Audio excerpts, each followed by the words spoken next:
Hello everyone, my name is Sydney Panzer and I'm here to share a shocking statistic with you. Did you know that over 400,000 heart attacks happen outside of a hospital every year? If people around you were CPR certified, we could have reduced that number by at least half. This is something we can change. Whether you're a waitress, a lawyer, or an accountant, with this basic knowledge, you could save someone's life with CPR. This past March, I was CPR certified through the American Red Cross. I actually learned it through my phlebotomy school as well. It's a very important thing, and I recommend that everybody take a class so that they can have this basic knowledge. They will talk about how to do CPR on an adult as well as a child. For this specific video, we're going to focus on CPR for an adult male or an adult woman.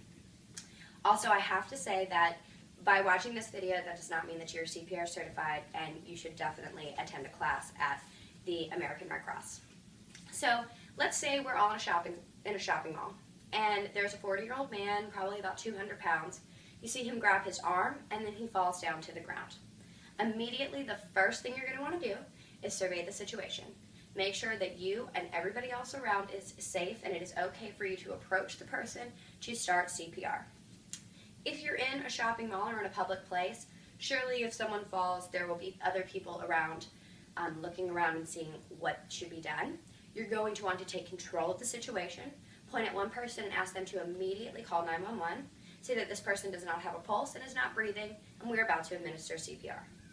Then another person around will need to go and locate an AED, which we'll talk about a little bit later. But if you're in any public place like a shopping mall, a grocery store, most sporting events, there's going to be an AED located around. You can talk to somebody who works there, and I'm sure they will know where it is. The third step you're going to do is you're going to check for breathing and check for a pulse. If those two things are absent, that is the only time you start CPR. If a person is breathing and does not have a pulse, it is not time to start CPR, and vice versa. So the first thing you're going to want to do is check for a pulse. You're going to use your index and your middle finger. Place it right below the jawbone on your carotid artery to feel for a pulse. If the pulse is very, very weak and almost not there at all, you can still begin CPR. It will start getting the blood pumping back through the body. Next, you're going to put your hand on a patient's chest and see if their chest is rising and falling. If they are not, then they are not breathing. You're going to want to take your knuckles, rub their chest, and try to get their attention to see if you can get them to come to. If not, you're going to immediately want to begin compressions. The first thing we're going to do compression-wise is we're going to take the head and we're going to take the forehead and tilt it back, and while raising the chin up and opening the mouth. You want to have an open airway during this time, so during CPR, if they do come back to consciousness, they'll be able to breathe by themselves. You're going to want to extend the neck as much as you possibly can. The next step that you're going to do is going to be your compressions. The compressions, there's a couple of rates that you need to know. There's a ratio of 30 compressions to 2 breaths. So if someone is an adult man or an adult woman, you're going to do 30 compressions to 2 rescue breaths. The other really important rate is going to be how fast you do it. You want to do at least 100 compressions in a minute, which I know seems very, very fast. But it's actually, if you've ever heard the song Staying Alive by the Bee Gees, it can go along to that, where it goes, ah, ah, ah, ah, staying alive, staying alive. That is going to be the rate of compressions. That will get you to about 100 compressions per minute. Also, it's very important the amount of weight you put onto a person. CPR is somewhat violent and is very abrasive. It's not something that you really need to worry about, though, because if you break, say, a rib or you bruise a sternum, that's something they can fix at a hospital, but permanent brain damage or not getting enough blood to your lower extremities, that's something they cannot fix. So it is almost always better in that situation, if you're trained, to do CPR. Now we're going to talk about the placement of where you're going to put your hands. It's going to be on the sternum, so the breastbone in between. My mannequin is actually a female, so you would put in between the nipples here.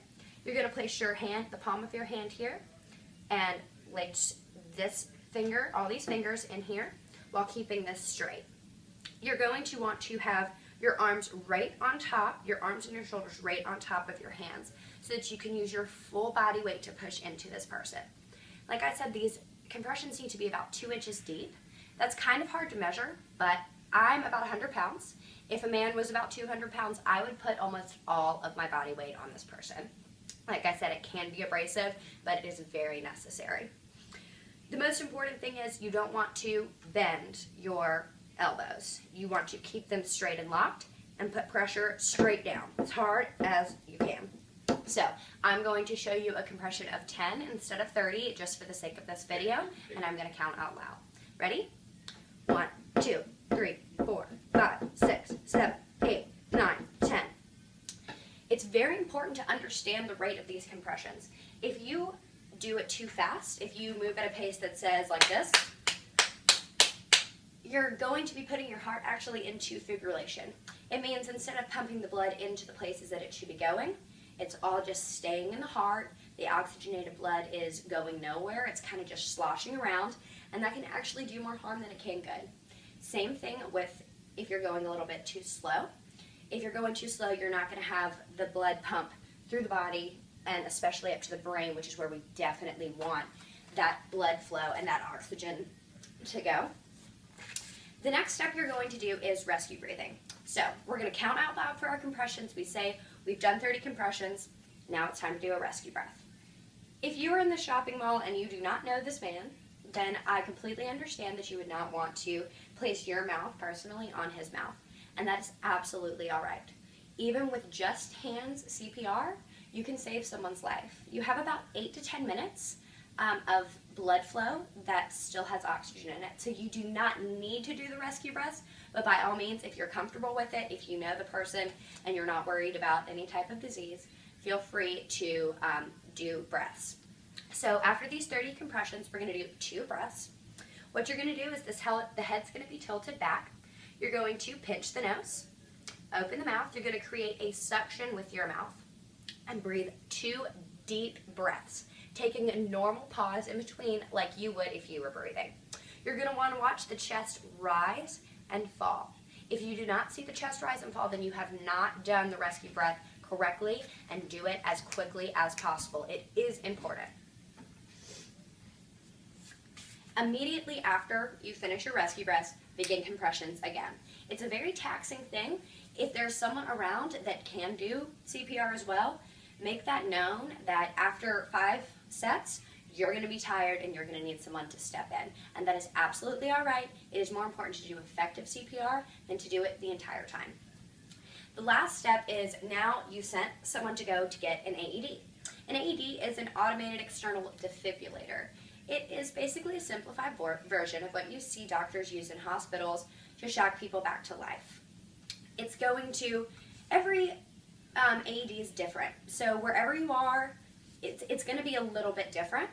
Luckily, an AED will talk you through the entire process. It will show you exactly where to place the pads, and it will tell you everything from continued compressions, clearing, shocking, and when there needs to be extra medical help. Normally, with the pads, one will be placed on this side of the chest, and the other will be on the lower part of the stomach. You will want to take the clothing off at that point if you're going to apply an AED. It needs to have direct skin contact. You are only going to use this AED after 5 sets of a 30 rate compression. So if after that time you say, hey man, hey, are you awake? And he's still not coming to, that's when you're going to start with your AED. You're going to follow the prompts. It will tell you things like clear. Everybody is going to want to take their hands away and make sure no one is touching the patient in any way. It's going to check the heart rate. It'll tell you to begin compressions again. You'll immediately begin the compressions again. It'll say clear. It will either tell you to apply a shock or to continue compressions. In this case, we'll say that it said to apply a shock. You're going to press the button and you are going to step away. It is very important. You can be shocked by this. It will not hurt the patient, but it will hurt you if you do have a normal heart rhythm. It's also very important that you count the amount of times that you shock an individual so that you can share it with the EMT.